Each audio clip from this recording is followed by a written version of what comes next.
Selamat pagi Bapak Ibu Saudara yang terkasih dalam Tuhan Yesus Kristus. Mari kita akan mulai untuk ibadah kita pada pagi hari ini.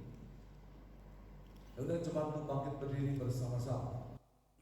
Dan kita akan membaca nats di dalam Alkitab kita, Mazmur pasalnya yang ke-100. Mazmur pasalnya yang ke-100 ayat 1 sampai dengan ayatnya yang ke-5. Kita akan baca untuk firman Tuhan ini bergantian. Mazmur pasalnya yang ke-100 ayat 1 sampai dengan yang ke-5. Saya akan bacakan ayat yang ganjil dan jemaat yang terkasih dalam Tuhan akan membaca nats yang genap bersama-sama. Pujilah Allah dalam bait-Nya, mazmur untuk korban syukur. Bersorak-soraklah bagi Tuhan, hai seluruh bumi. Ibadahlah kepada Tuhan dengan sukacita, datanglah ke hadapannya dengan sorak-sorai. Ketahuilah bahwa Tuhanlah Allah. Dialah yang menjadikan kita dan punya Dialah kita, umatnya dan kawanan domba gembalaannya. Masuklah melalui pintu gerbangnya dengan nyanyian syukur, ke dalam pelatarannya dengan puji-pujian, bersyukurlah kepadanya dan pujilah namanya. Ayat yang kelima kita akan baca untuk bersama-sama. Sebab Tuhan itu baik, kasih setianya untuk selama-lamanya, dan kesetiaannya tetap turun-temurun. Jemaat yang terkasih dalam Tuhan, marilah kita akan tundukkan hati untuk datang kepada Tuhan. Dia Tuhan yang melindungi kita. Dia Tuhan yang menyinari kita dengan wajah-Nya. Dia Tuhan yang memberkati kita. Sebab pertolongan kita datangnya daripada Tuhan pencipta langit dan bumi. Kasih dan anugerah-Nya yang besar dan mulia oleh Yesus Kristus yang telah mati dan bangkit untuk memuliakan kita. Kiranya melalui kuasa Roh yang kudus turun atas kita, bekerja dan menyertai kita senantiasa, memberkati kita sepanjang ibadah bahkan selama-lamanya. Amin. Silakan untuk jemaat duduk kembali. Shalom, selamat pagi Bapak Ibu semua. Kita akan siapkan hati kita untuk masuk dalam hadirat Tuhan. Kita akan katakan bahwa sungguh besar kasih Tuhan.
Dalam roh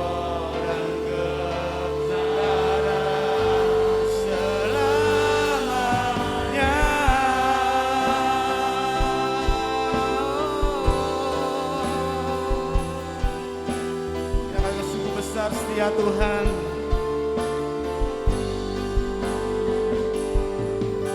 Sungguh besar setiamu, nyata di sepanjang hidupku, nyata di sepanjang hidupku.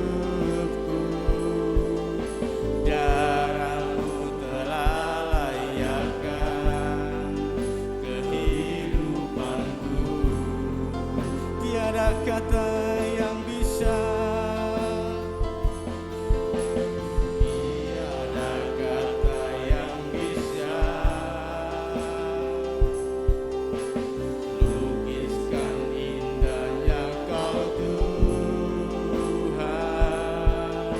Bagimu segala pujian dan kemuliaan, sebab ku tinggikan Tuhan, ku tinggikan Engkau Tuhan, melebihi segalanya, lebih dalam ku menyembah,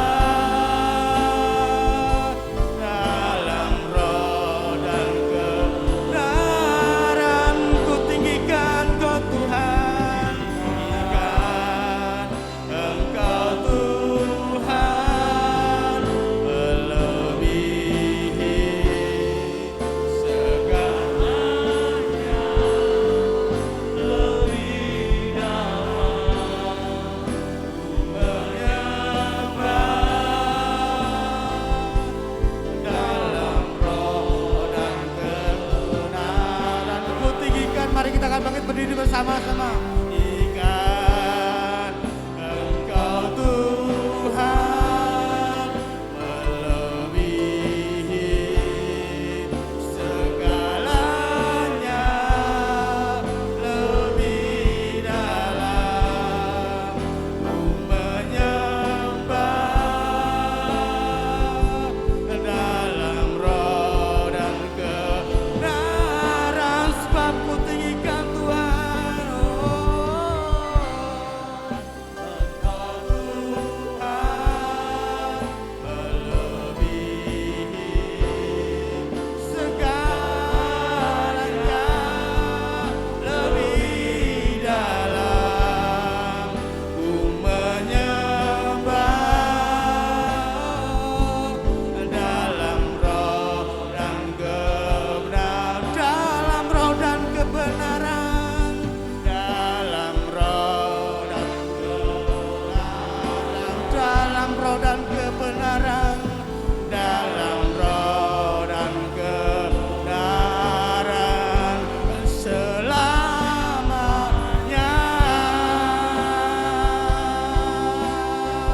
selamanya Tuhan. Oh, sebab ku tinggikan nama-Mu, segala pujian syukur bagimu, sebab Engkau Allah yang kuasa, Allah yang dahsyat.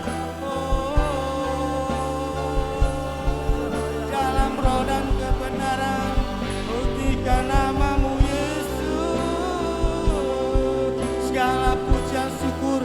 Lebih lagi dalam Tuhan, kita percaya kuasa Tuhan ada di tempat ini, dicurahkan di tempat ini.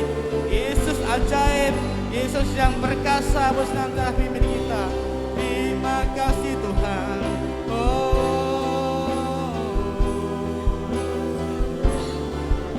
Haleluya. Kita percaya bahwa kita di tempat ini, kita bisa hidup karena Tuhan, anugerah Tuhan yang luar biasa. Kita percaya Tuhan kita Tuhan yang baik, yang sanggup memberikan hidup pada setiap kita pada saat kesempatan pagi hari ini. Kita katakan lebih lagi, katakan pada Tuhan, ku tinggikan Engkau Tuhan, melebihi segalanya, lebih dalam ku menyembah, dalam roh dan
Jemaat Tuhan yang terkasih, marilah kita akan tundukkan hati kita datang kepada Tuhan di dalam doa.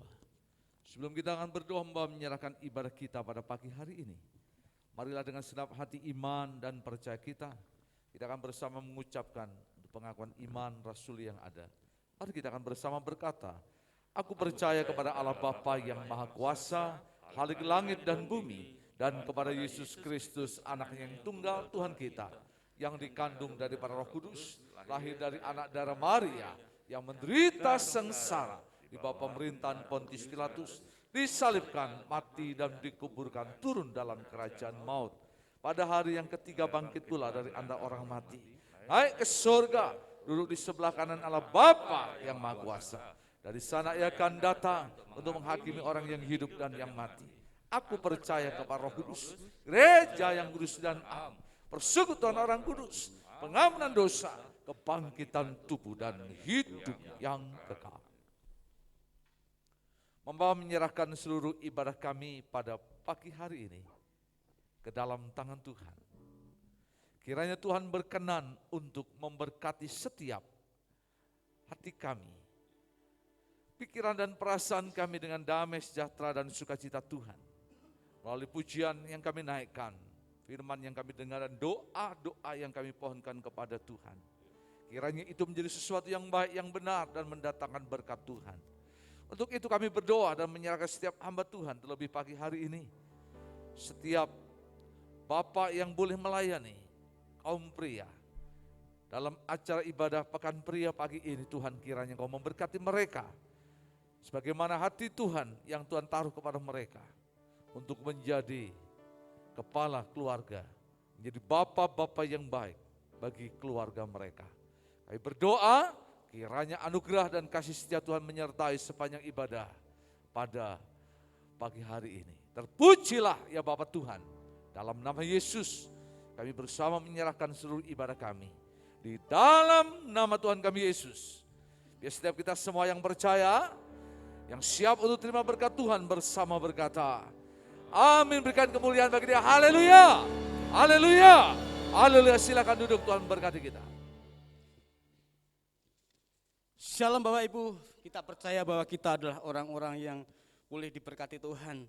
Sebelum kita akan lebih lagi masuk di dalam hadirat Tuhan, kita katakan bahwa Tuhan itu baik. Tuhan itu baik. Tuhan itu baik. Amin.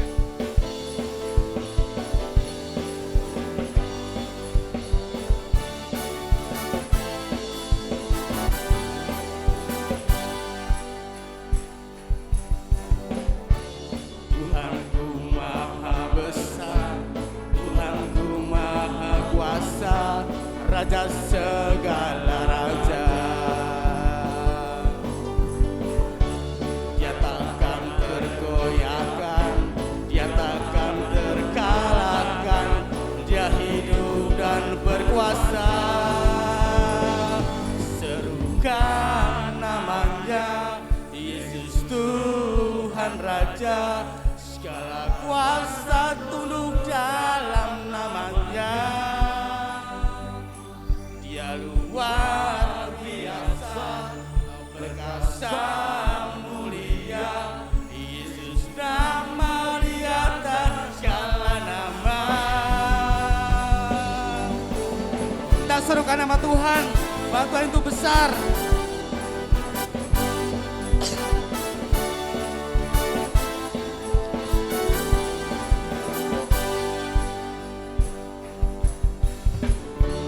Tuhanku Maha Besar, Tuhanku Maha Kuasa, Raja segala raja.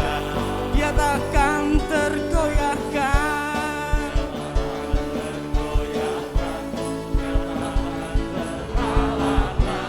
Dia hidup dan berkuasa, serukan namanya.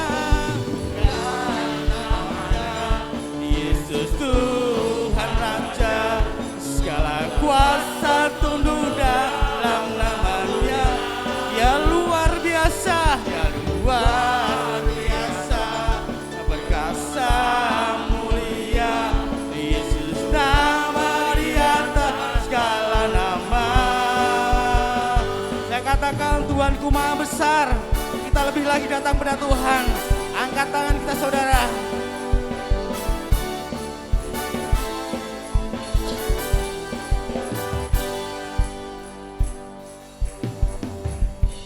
Tuhanku maha besar, Tuhanku maha kuasa, Raja segala raja.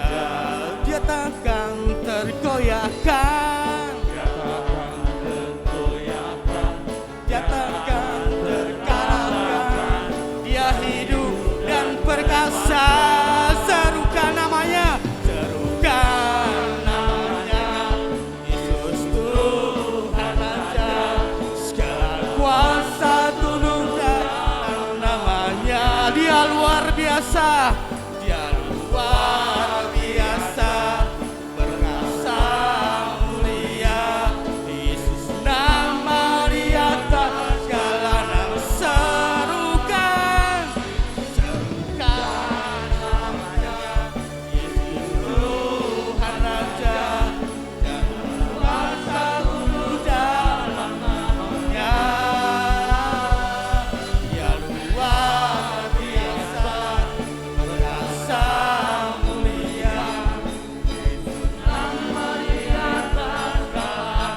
Yesus nama di atas segala nama. Yesus nama di atas segala nama. Yesus nama, Yesus nama di atas segala nama.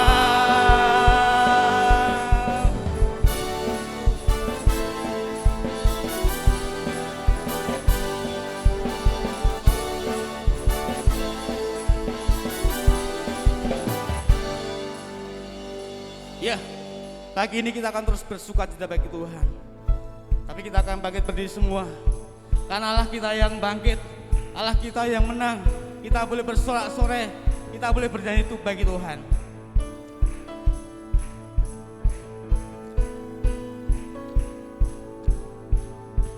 Allah bangkit, bersoraklah.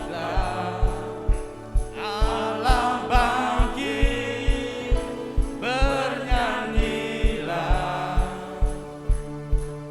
Musuh dikalahkan, umatnya dibebaskan. Allah dasar di tempat kudusnya.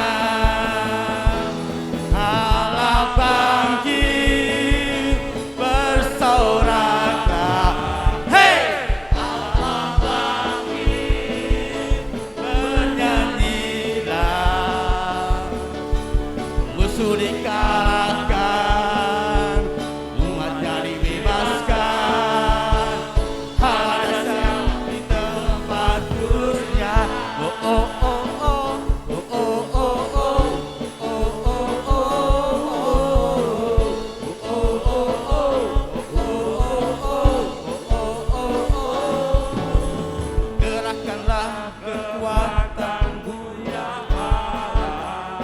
Oh tunjukkanlah kuasa-Mu ya Tuhan. Serahkan musuhmu, selamatkanlah umat-Mu. Allah dasar di tempat kudusnya. Allah bangkit, Allah bangkit, bersorak semua. Hey! Allah bangkit, bernyanyilah.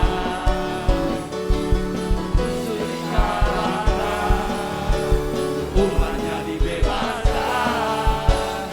Allah dasar di tempat kudusnya. Allah bangkit, Allah bangkit, bersoraklah. Hey! Allah bangkit, bernyanyilah. Musuh dikalahkan, umatnya dibebaskan. Allah dasar di tempat kudusnya. Ya kita saja nyanyikan Allah bangkit. Bapak Ibu, kita akan bergantian bersorak hai bagi Tuhan. Belah sini dulu, urut sini atas. Allah bangkit, bersoraklah kanan. Hei, Allah bangkit, yang tengah, bernyanyilah.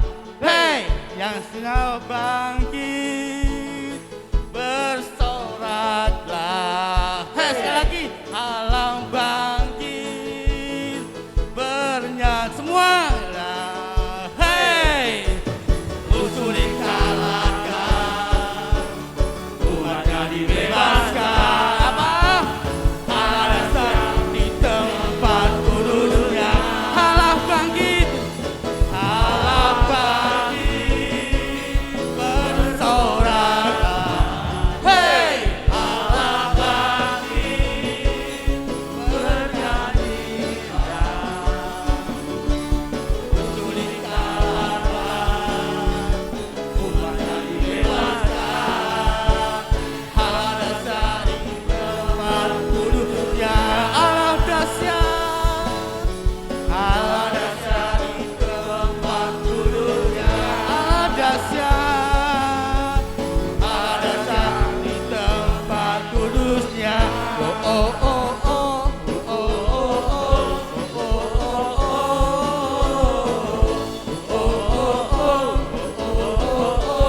oh oh oh. Beri kemuliaan bagi Tuhan. Amin. Silakan Bapak Ibu duduk kembali.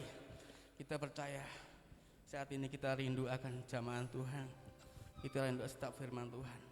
Maka kita akan datang akan mengiring Tuhan dengan seumur hidup kita.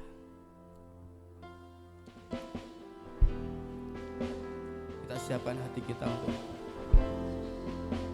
mendengar akan firman Tuhan.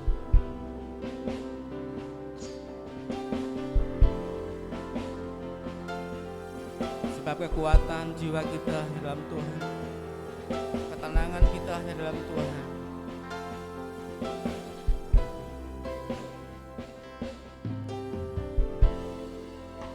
Kekuatan di jiwaku, ketenangan batinku, ada dalam hadiratmu, menyembahmu.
Mari kita akan bersama untuk berdoa.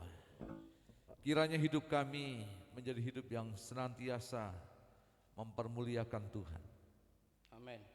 menjadi saksi Tuhan, bahkan mampu melakukan apa yang menjadi perintah dan kehendak Tuhan. Untuk itu biarlah kami mau tundukkan hati, duduk diam di bawah kaki Tuhan, belajar mendengar apa yang menjadi pesan dan perkataan Tuhan.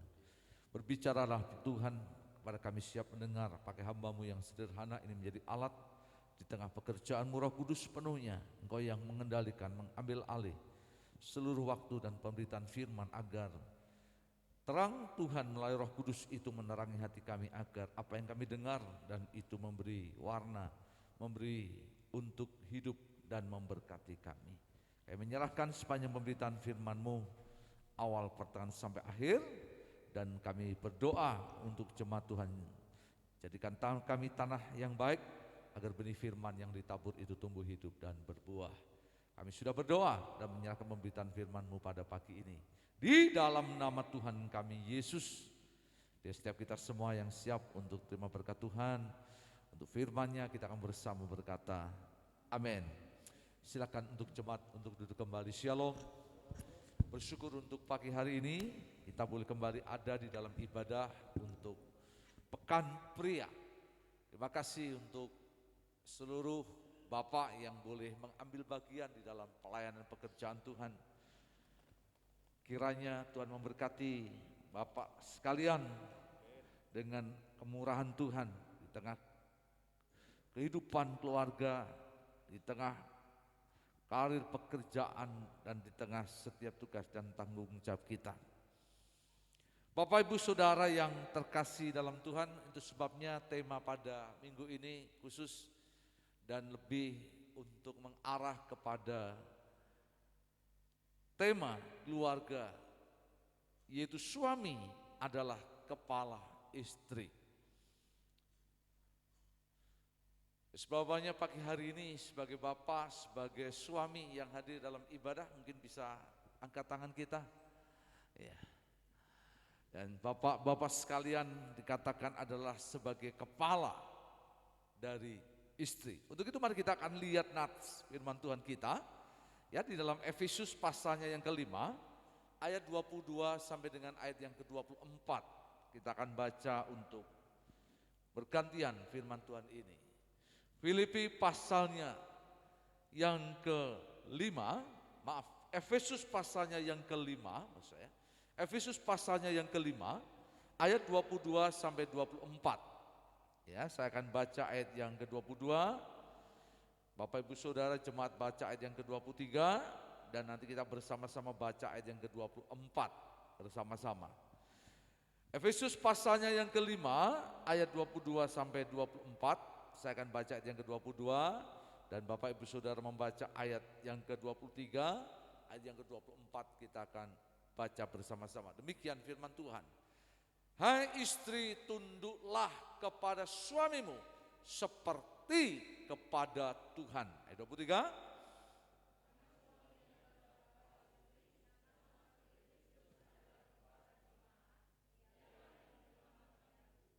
Ayat yang ke-24 sama-sama.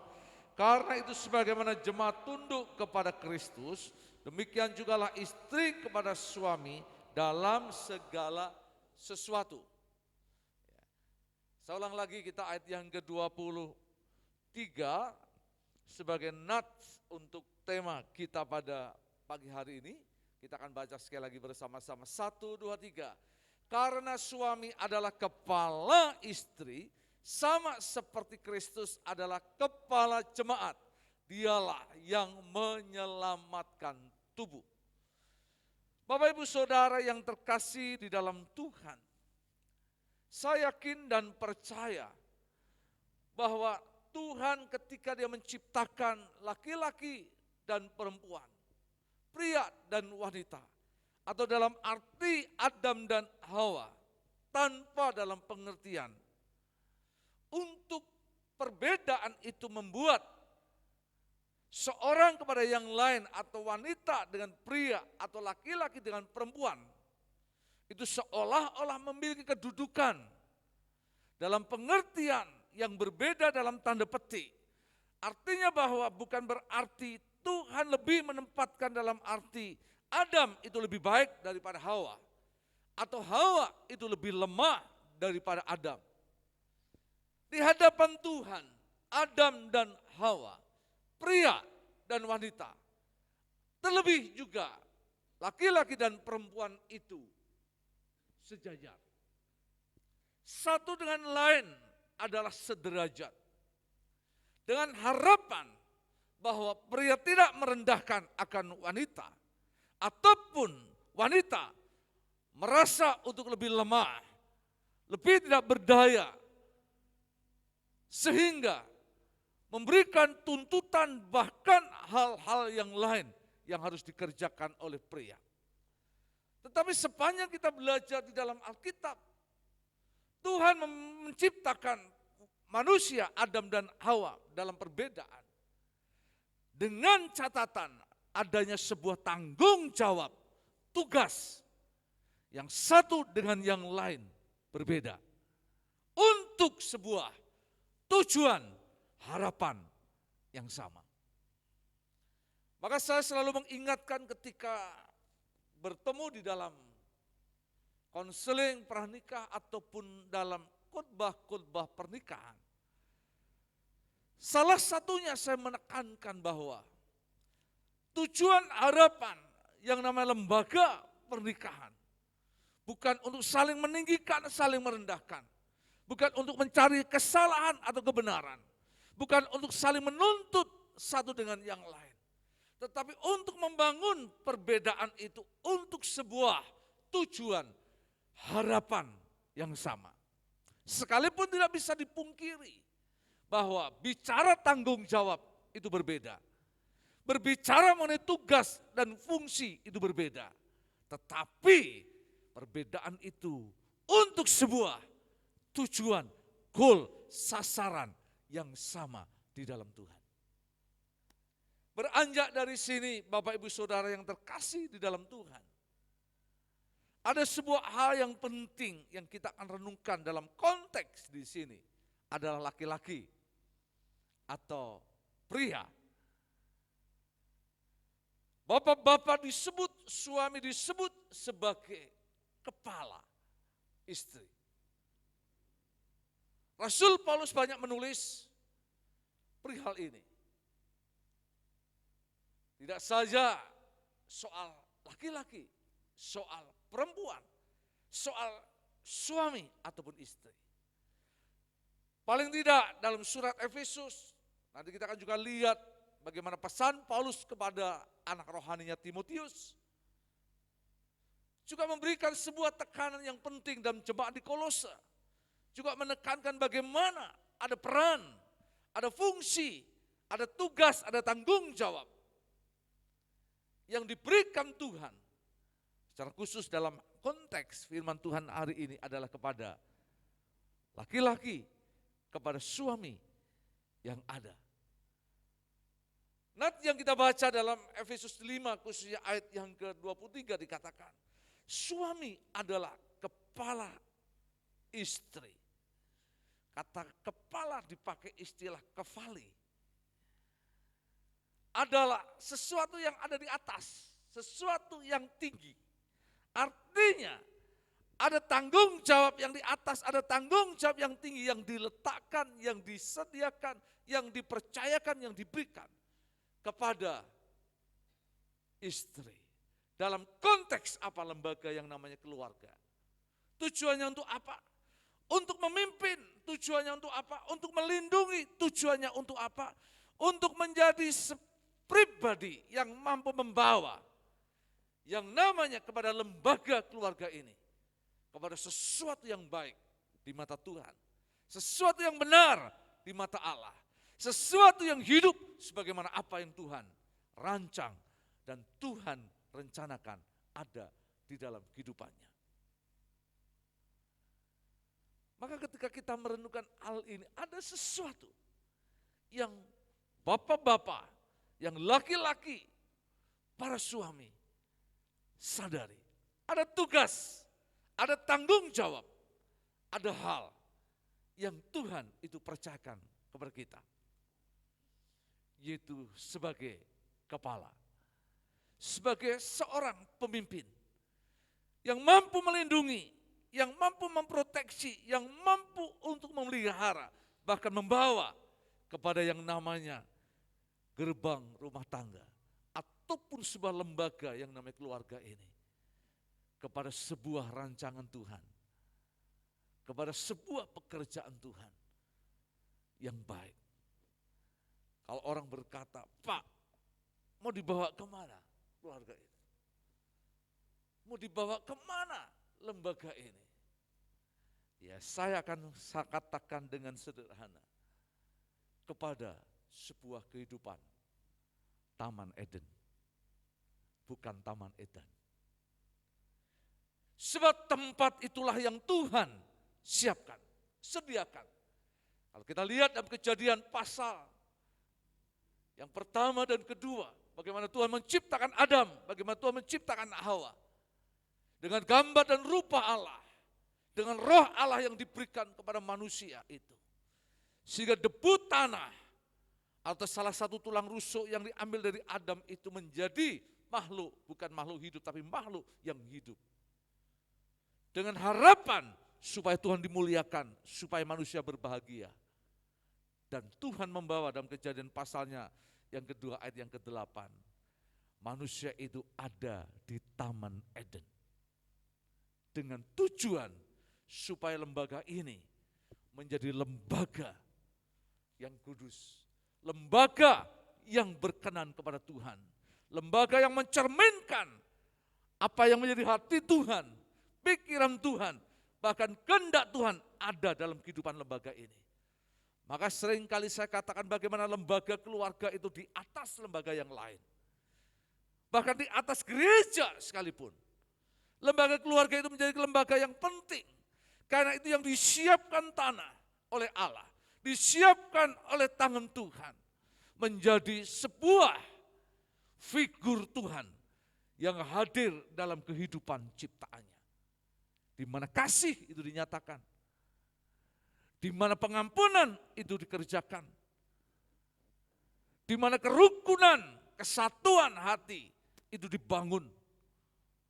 Sehingga kita bisa melihat bagaimana Taman Eden sebagai kehidupan yang ideal yang Tuhan kehendaki ada di dalam hidup mereka.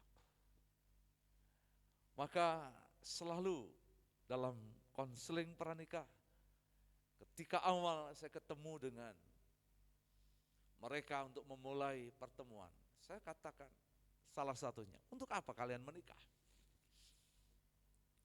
Untuk apa toh? Kok kamu itu mau menikah? Mau cari apa? Ya, jawabannya macam-macam, banyak hal. Tetapi saya mau ingatkan satu hal. Kalau kalian menikah dan ingin membangun kehidupan dalam lembaga yang namanya keluarga, kalau tidak ingin mencapai kehidupan Taman Eden, ya lebih baik nggak usah menikah. Artinya kebahagiaan yang Tuhan inginkan. Sehingga di dalamnya ada Tuhan yang dimuliakan, di dalamnya ada kebahagiaan karena ada damai dan sukacita Tuhan dinyatakan dalam keluarga. Ya lebih baik jangan nikah. Kalau nikah cari susah, nikah cari masalah untuk apa? Bukan berarti pernikahan tidak ada masalah, bukan berarti keluarga tidak ada persoalan. Tanpa diminta, tanpa didoakan itu pasti akan datang dalam hidupnya. Tetapi yang kita harus mengerti kerangka pernikahan itu adalah untuk membangun kehidupan. Taman Eden ada di dalamnya. Bapak Ibu Saudara yang terkasih di dalam Tuhan. Mari kita akan lihat untuk lebih lanjut apa yang menjadi bagian tema. Suami adalah kepala istri. Ada beberapa hal yang saya ingin ingatkan kepada kita. Ada tugas dan tanggung jawab yang dimiliki oleh para pria, para suami dalam kehidupanmu. Bukan tugas yang ringan, karena sebagai kepala ada tanggung jawab yang lebih besar daripada yang ada di bawahnya. Seringkali diberikan sebuah gambaran bagaimana suami sebagai kepala, istri sebagai leher, lalu bagaimana tubuh itu digambarkan oleh anak-anaknya. Ada peran yang penting antara kepala dan leher untuk membawa kepada tubuh, kepada sebuah sasaran, tujuan, harapan yang baik. Ada banyak orang berpikir, ya kalau kepalanya bagus, tetapi lehernya tidak kuat, bagaimana kepala bisa membawa kepada tubuh? Tapi bisa dibayangkan, kalau tubuh ada leher, tapi tidak ada kepala, maka akan menjadi sesuatu yang sangat menakutkan dan mengerikan. Dan itu menjadi sebuah persoalan besar bagi kehidupannya. Tapi yakinlah, dengan seorang yang mampu menjadi kepala yang baik, dan ada seorang yang mampu menjadi penopang leher yang baik, maka menjadi kuat untuk membawa kepada tubuh ini, kepada sebuah panggilan hidup yang indah di dalam Tuhan. Untuk itu, bapak-bapak, para suami, ada hal yang penting yang harus kita perhatikan.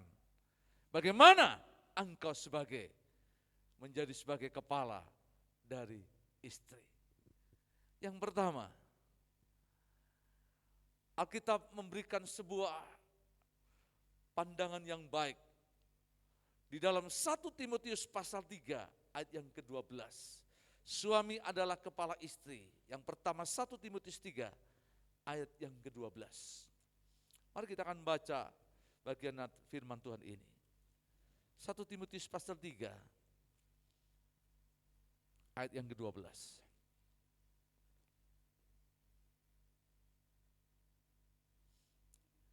Dalam konteks 1 Timotius pasal 3 ayat 1 sampai dengan yang ke-13 ini menarik, karena Paulus menulis surat kepada Timotius berkenaan dengan syarat-syarat menjadi seorang penilik jemaat dan syarat-syarat menjadi seorang diaken dalam menopang, membantu pekerjaan Tuhan dan pelayanan yang ada. Tetapi dalam bagian tulisan ini ada prinsip-prinsip penting bagi para suami, laki-laki yang ada berkenaan dengan tema kita. Mari kita baca 1 Timotius 3 ayat yang ke-12. 1, 2, 3. Diaken haruslah suami dari satu istri dan mengurus anak-anaknya dan keluarganya dengan baik. Bapak Ibu Saudara yang terkasih di dalam Tuhan. Ya, saya ingin menjelaskan bukan poin dalam arti suami menjadi memiliki satu istri, ya, dalam pengertian di sini kita kenal bahwa pernikahan di dalam iman Kristen, ya, pernikahan di dalam yang dikehendaki oleh firman Tuhan Alkitab adalah bukan poligami, tetapi apa saudara? Monogami. Seorang suami dengan seorang istri, seorang laki-laki dengan seorang wanita. Maka sepanjang Alkitab kita berkata bagaimana seorang laki-laki, tidak ada 2 orang laki-laki atau 3 orang wanita.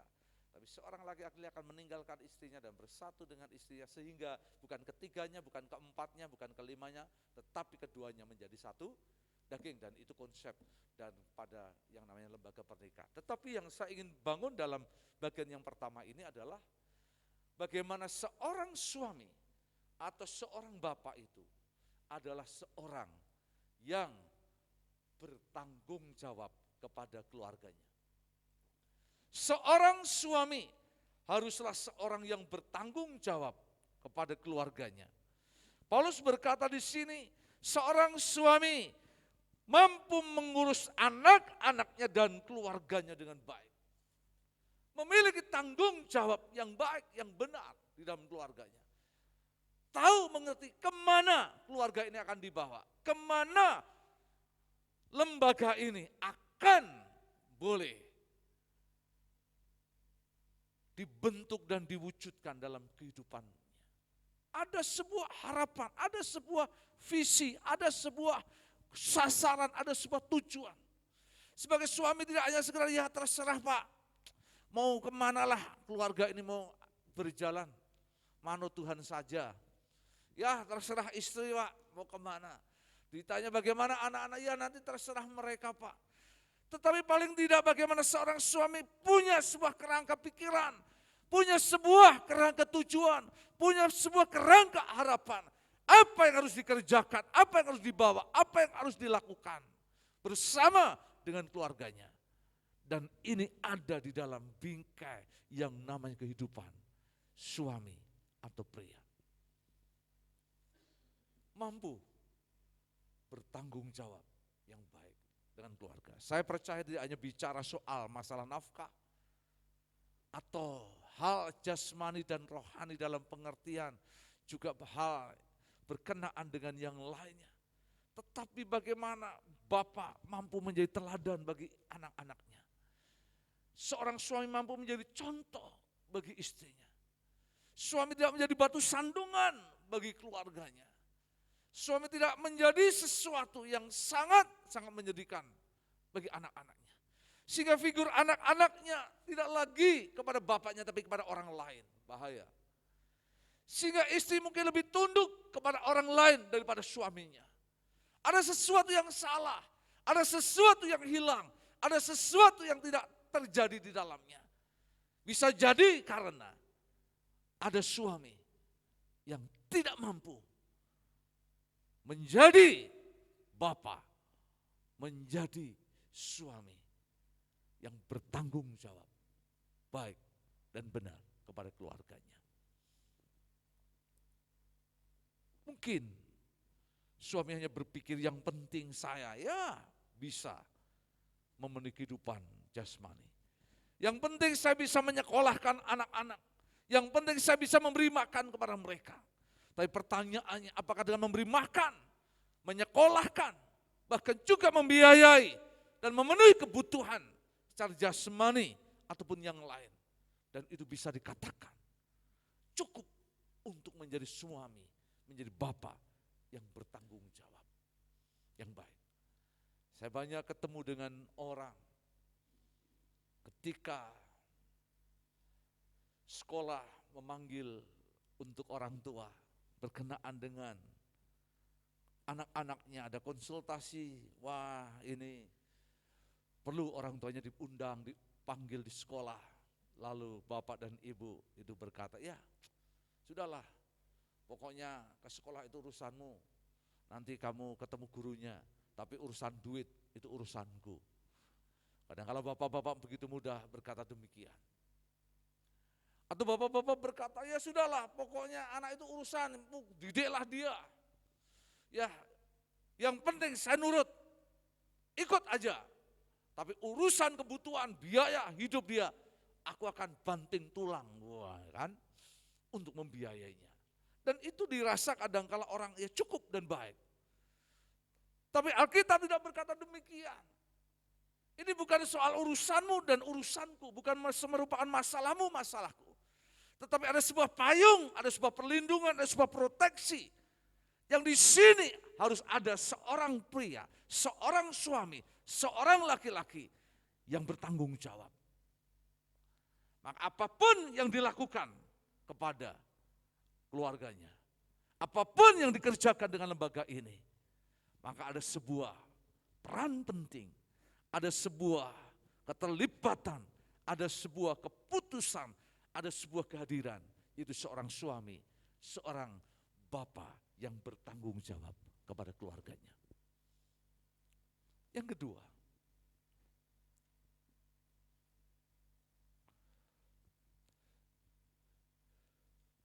kita bisa lihat di dalam 1 Timotius pasal 3 ayat 4 dan 5. 1 Timotius pasalnya yang ketiga ayat 4 dan 5. Mari kita akan baca firman Tuhan ini 1 Timotius pasal 3 ayat 4 dan 5. Seorang kepala keluarga yang baik disegani dan dihormati oleh anak-anaknya.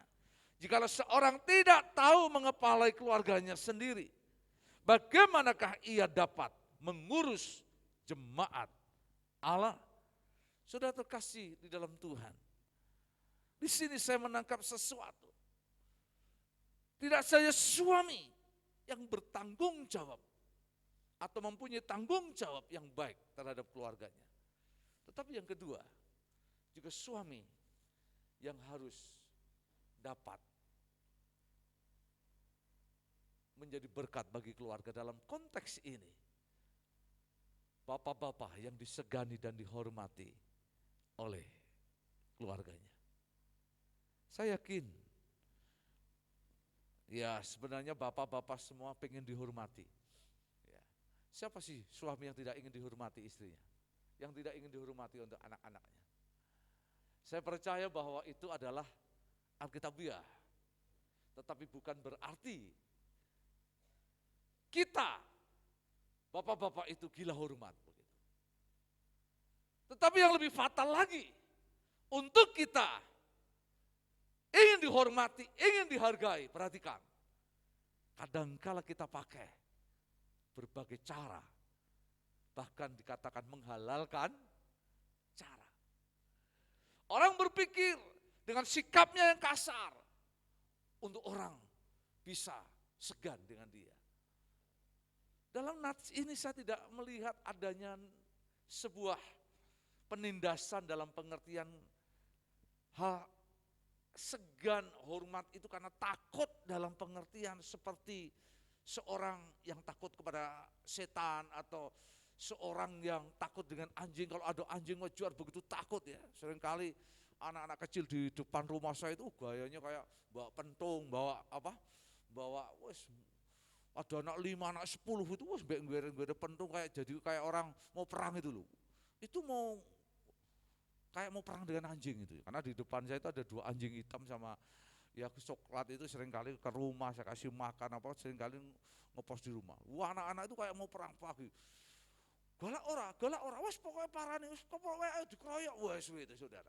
Tapi ketika dia jalan, anjing yang hitam itu, yang enggak tahu naluri anjing itu memang luar biasa. Dari jauh padahal itu bisa membedakan ini anak-anak yang saya godain dia, atau ini yang sering ngasih makan dia, itu tahu ya, saya tahu. Jadi anjing itu wah nalurnya hebat sekali. Jarak 50 meter sudah mau dekat itu anjing di sini lari saudara. Langsung anak itu bubar semua. Wah sampai saya teriak-teriak untuk apa? Netral saya takutnya itu kalau namanya anjing sudah ngejar begitu, tahu-tahu gigit, wah ngeri saudara. Maka semua anjing yang di depan saya itu saya kasih nama Uwi. Lalu Bu Lena ini agak protes, kok kabeh dikai jenengan Uwi? Wis pokoknya Uwi, ya, saya panggil Uwi gitu. Kayak jadi ada pengendalinya gitu. Jadi ada remnya, jadi anjing itu lari, wih, sampai teriak mungkin orang di sekitar itu, duh Pak Didi bengak-bengok nopo. Padahal saya bengak-bengok anjing itu, anjing itu kencang sekali, wah anaknya bubar semua. Ya bubar semua. Wah memang enggak tahu itu anak-anak gedang anak, wah pundung pun waktu beban itu gitu. Satu kali saya juga pernah malam-malam itu, ya mau pergi, kebetulan mau ada sesuatu, sudah mikir, sudah kondisinya capek. Lalu ada anak-anak itu rombongan itu, wah mungkin ada 10 orang, anak SMP, wah anak kecil-kecil, ya itu godani anjing lagi itu sekali, lewat itu. Lah malam-malam itu, ya saya sebagai manusia yang normal saya itu menyapa, saya buka jendela kaca saya, lalu mobil berhenti, Dek mau kemana? Malam-malam mau saudara, jam 10:30 itu, jawabannya enak itu. Mau ketemu demit, anak-anak itu mau ketemu demit, ada yang ngomong lagi mau golek setan, mau ketemu setan itu loh saudara. Jadi jawaban itu wah anak sekarang itu hebat itu sekali. Saya di mobil ada anak-anak kompleks semua yang resell itu. Saya buka jendela itu loh, saya berhenti mobil. Anak-anak saya tanya ya artinya saya mau menyapa supaya mungkin lebih sopan atau lebih apa. Saya tahu karena mereka mesti nggodani anjing itu. Mau kemana Dik? Langsung mau ketemu demit. Langsung pintu saya keluar, saya teriak, wah lari semua. Orang semua. Mereka anak-anak, marah enggak, tapi mau terapi mereka aja. Shock terapi mereka. Wah anak-anak, kalau ngelukin telinga kita, wah sedih. Ya, tetapi ya itu anak-anak sekarang. Tetapi yang saya mau tekankan pada bagian ini, bagaimana seorang suami, seorang bapak, dalam arti seorang yang disegani atau dihormati anak-anak, karena mampu untuk menjadi teladan dalam hidupnya, mampu menghadirkan figur yang baik dan benar, sehingga anak-anak menjadi aman dan nyaman. Istri mampu untuk bisa menjadi tenang hatinya Dalam arti ketemu dengan suami bukan ketemu dengan musuh. Ketemu dengan orang tua bukan ketemu dengan figur yang mengerikan, menakutkan. Tetapi menjadi sosok yang mampu mengayomi, melindungi. Bahkan akhirnya tanpa sadar bahwa anak-anak ini punya figur idola bapaknya. Istri punya harapan dan punya kerinduan. Makin dalam pengertian, hormat. Bukan karena dia seorang Kristen, tetapi mampu melihat seorang suami yang bisa dapat melindungi dan menjadi contoh ada dalam hidupnya. Bukan berarti saya sebagai hamba Tuhan pendeta adalah suami yang sempurna. Saya sebagai hamba Tuhan dan pendeta bukan berarti saya sebagai bapa yang tanpa cacat terhadap anak-anak. Sampai hari ini ada peristiwa yang tidak bisa anak-anak lupakan. Khususnya Risel itu. Masih ingat ketika tinggal di Purnakarya 2. Karena ada saya sedikit marah, saya kurang kontrol. Saya masih punya HP Nokia. Anak tidak salah warnanya biru muda ya Risel. Udah, saudara. Saya banting itu. Saya banting, ya pecah. Saya diamkan aja. Anak saya Risal ini, dia masih polos. Ya HP itu disapu dengan apa? Ekra, lalu dibuang ke keranjang sampah di depan. Sehingga saya berkata, loh mana HP kemarin yang saya banting itu ya? Ya yang jawab Risel. Kemarin sudah dibuang di keranjang sampah, kan sudah dibanting. Berarti sudah nggak bisa difungsi lagi. Dan itu masih ingat terus ketika mereka masih kecil-kecil anak-anak itu. Dan bagi saya itu sebuah hal yang rugi-rugi. Sesuatu yang ya gagal-gagal, tetapi itu menjadi pelajaran yang penting.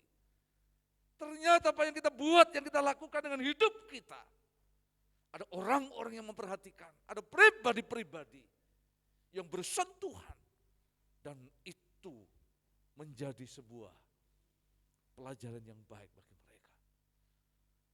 Selayaknya seorang bapak itu harus dihargai anak-anaknya. Selayaknya seorang bapak itu harus dihormati oleh keluarganya. Sepatutnya seorang suami itu harus dihormati dan disegani oleh istrinya. Tetapi hal itu bukan karena takut. Bukan karena seorang yang keras. Dan mau untuk hanya sekedar menyenangkan suami ataupun bapak-bapaknya. Tetapi karena memang ada pribadi yang bisa dipercaya, diteladani, dan dihormati ada dalam hidupnya. Hati-hati, saya seringkali ketemu dengan hal ini. Maksudnya baik, tetapi salah. Satu kali saya bertamu di keluarga, lalu bapak ini cerita, anak saya itu makin besar Pak, pinter-pinter sekarang. Tetapi anak sekarang ini sulit diatur katanya. Lalu tiba-tiba anaknya itu lewat di sebelah saya, lalu bapak ini berkata, ini loh Pak Didi, tolong Pak Didi marahi. Dia baru SMP, sudah ngerokok. Lalu anaknya itu sambil jalan dan berkata, Papa Dewi yang ngerokok. Wah bapaknya merah semua, ya sudah. Sulit untuk bisa dibahas lagi. Maka saya sudah tutup. Gak bisa lagi apa yang mau dikatakan. Ada kalanya juga. Kadangkala bapak-bapak salah di dalam membangun kehidupan kepada anak. Kebijaksanaannya ya. Seringkali saya juga tegur Vian, kebetulan dia punya klub itu futsal. Vian tuh olahraganya futsal seminggu 1 kali hari Minggu. Minggu malam biasanya nanti berangkat jam 8. Jam 8 baru mulai, saudara. Saya bisa bayangkan jam berapa pulang. Jam 10 selesai pulang dengan makan dengan teman-temannya, cari makan minum, jam 11 sampai rumah. Lalu saya berkata dengan dia, Mas, bu jangan malam-malam. Kan main itu 1 jam kan cukup, masuk futsal 1 jam belum kemeringat ya bilang. Dia kadang-kadang jawabnya enak, alah papi aja kalau badminton juga lama kok.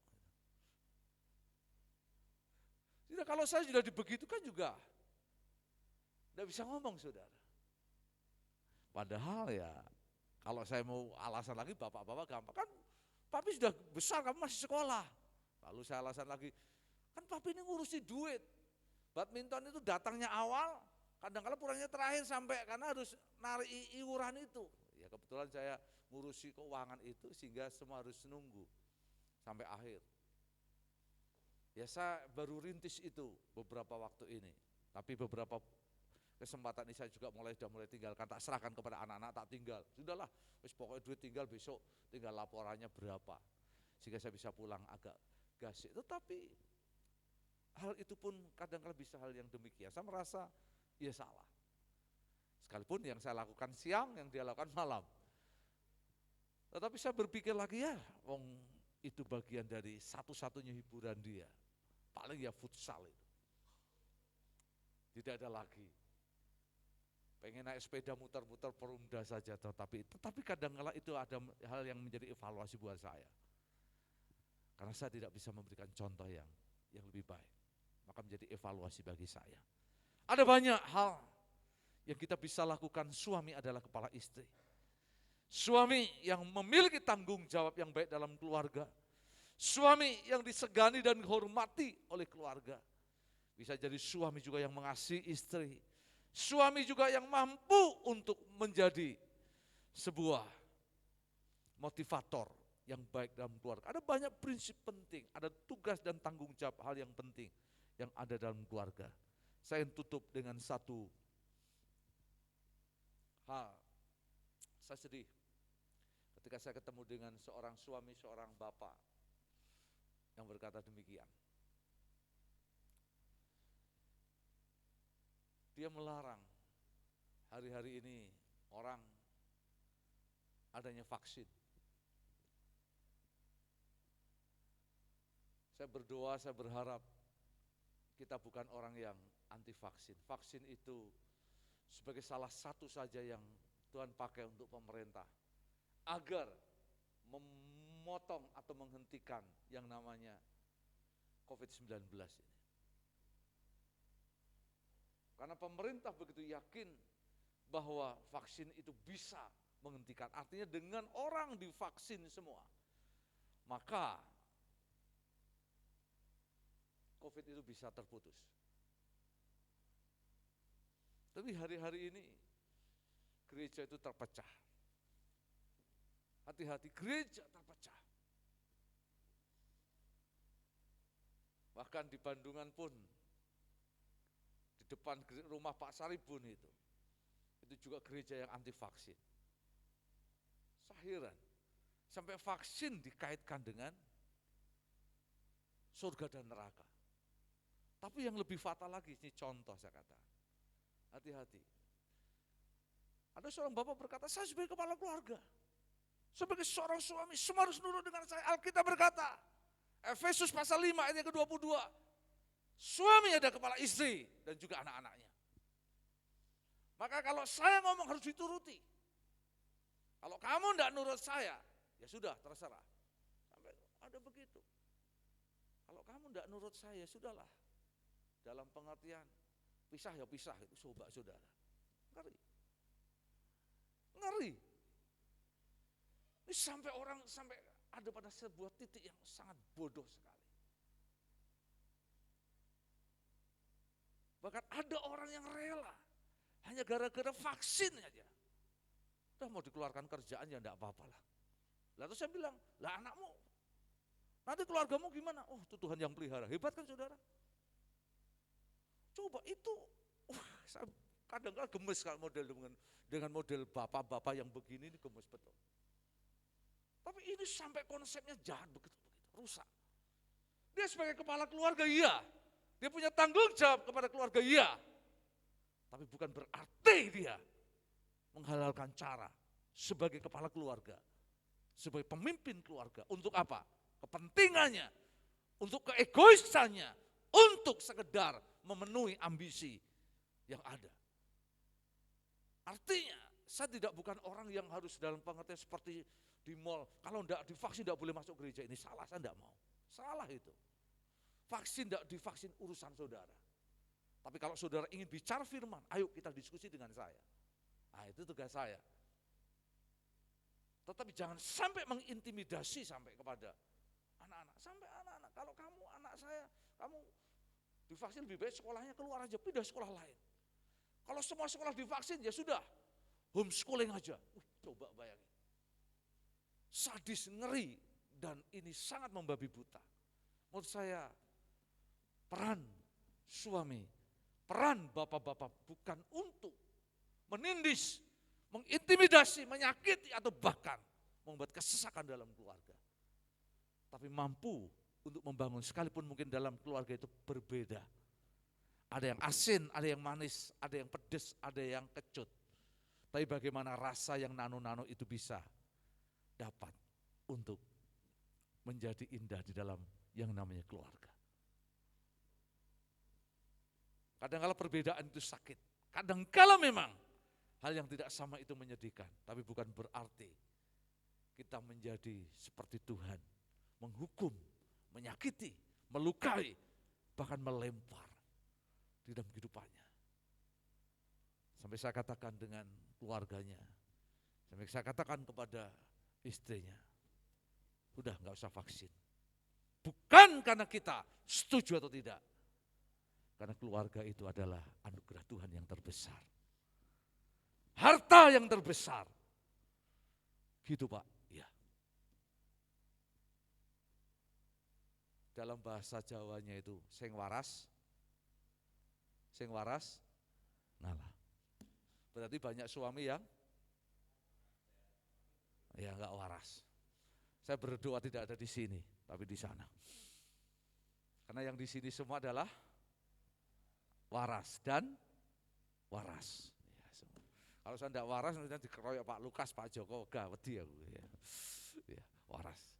Biarlah firman yang sederhana boleh memberkati kita. Amin.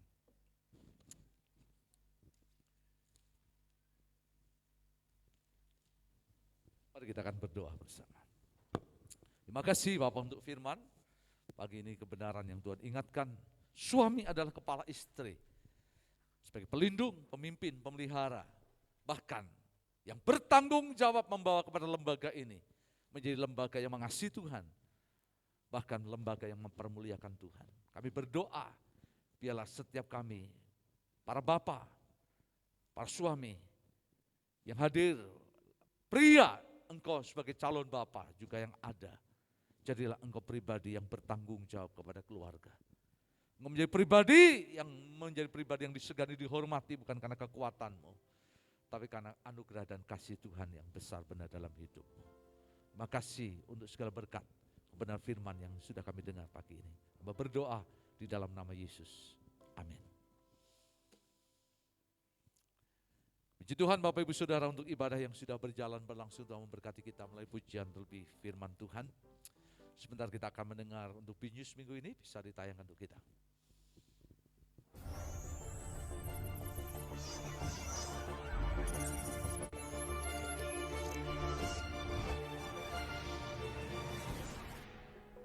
Shalom. Puji Tuhan untuk ibadah yang telah berlangsung.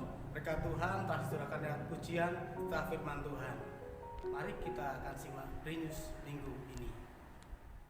Mari kita nikmati berkat Tuhan lewat ibadah raya pada setiap hari Minggu jam 6, jam 8, jam 10 pagi di gereja di tempat ini.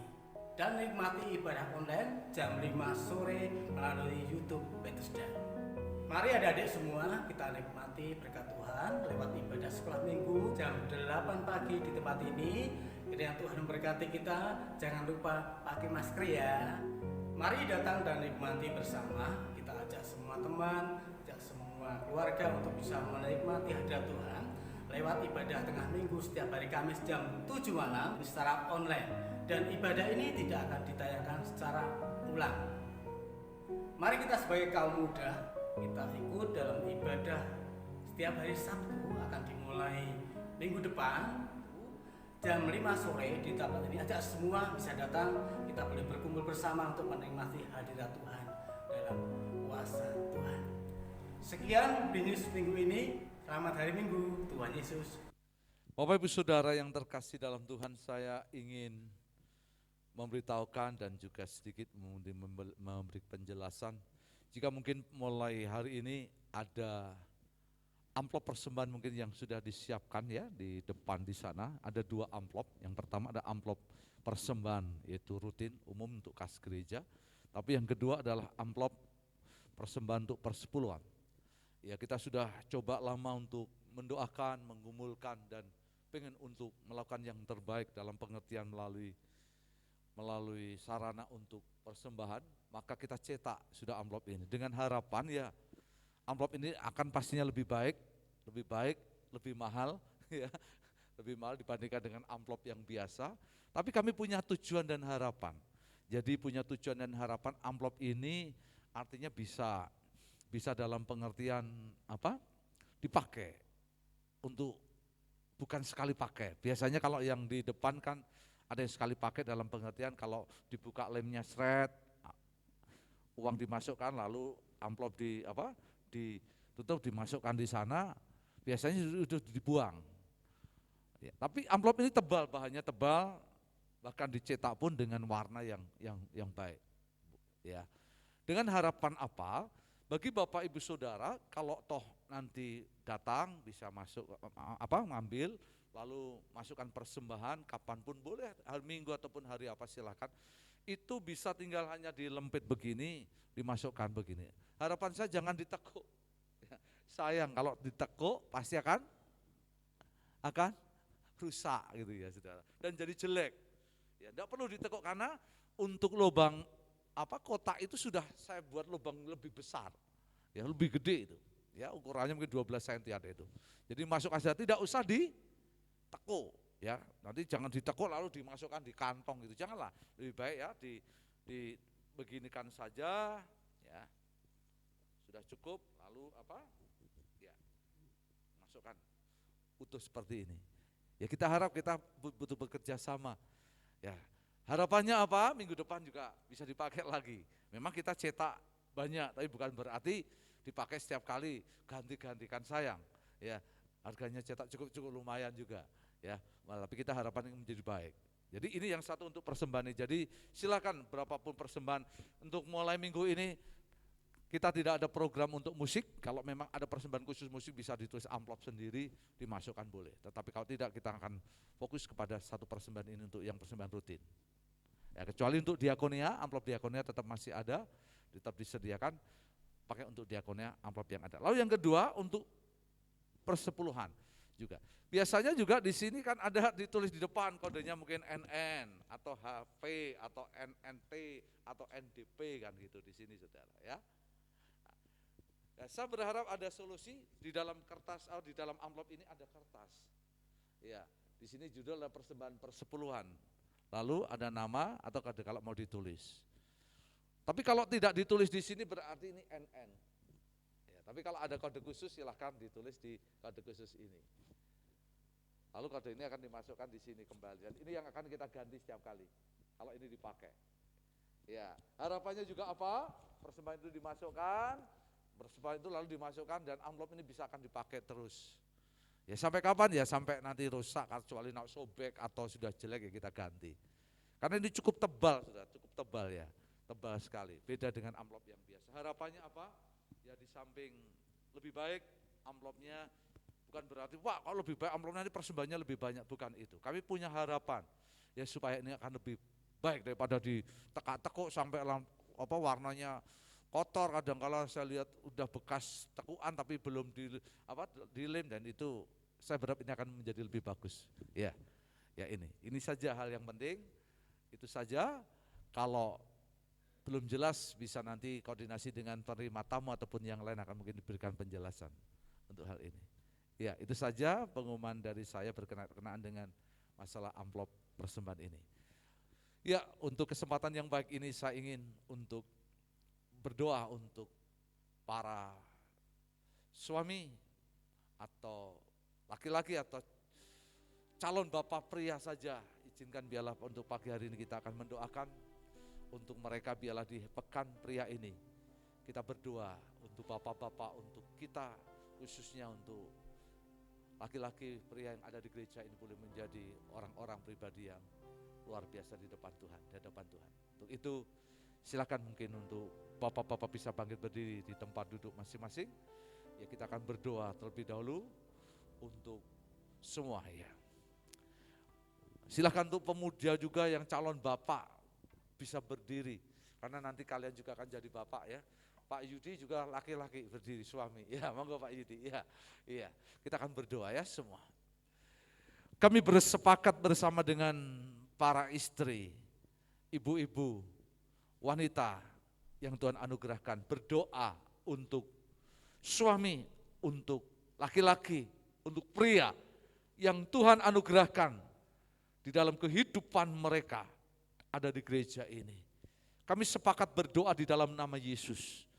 Biarlah sebagaimana tema suami adalah kepala istri, kiranya para suami boleh menjadi berkat, pribadi yang disegani, dihormati dalam keluarganya, bertanggung jawab dalam keluarganya, menjadi pribadi yang penting dalam kehidupannya.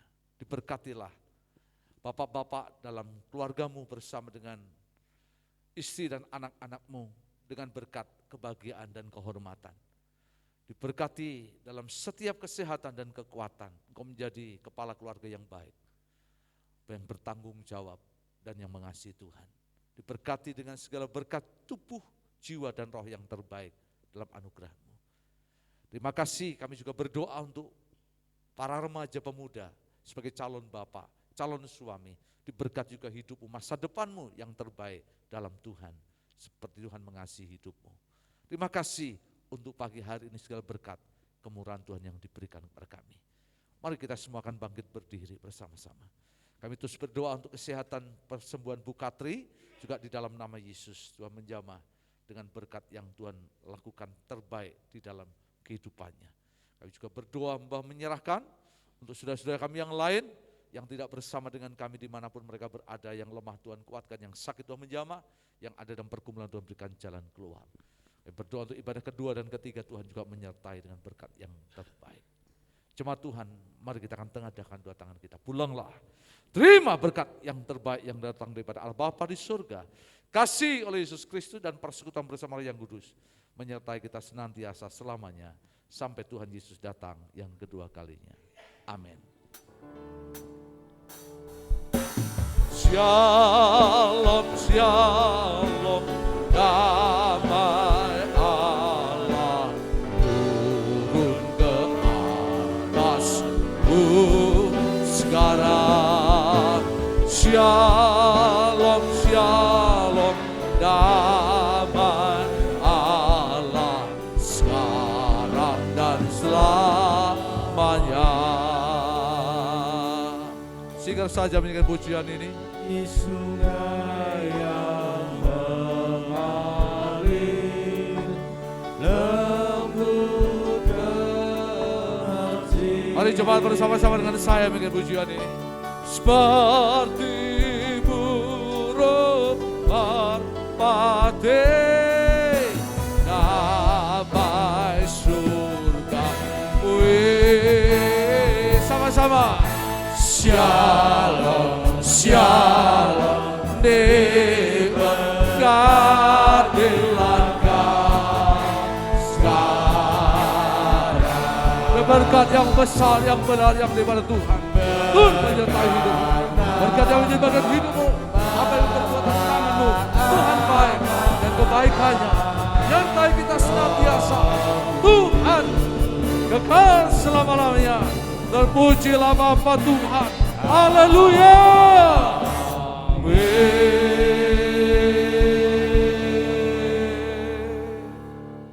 Silakan mengambil satu duduk sejenak. Selamat akhir minggu, Tuhan Yesus memberkati kita.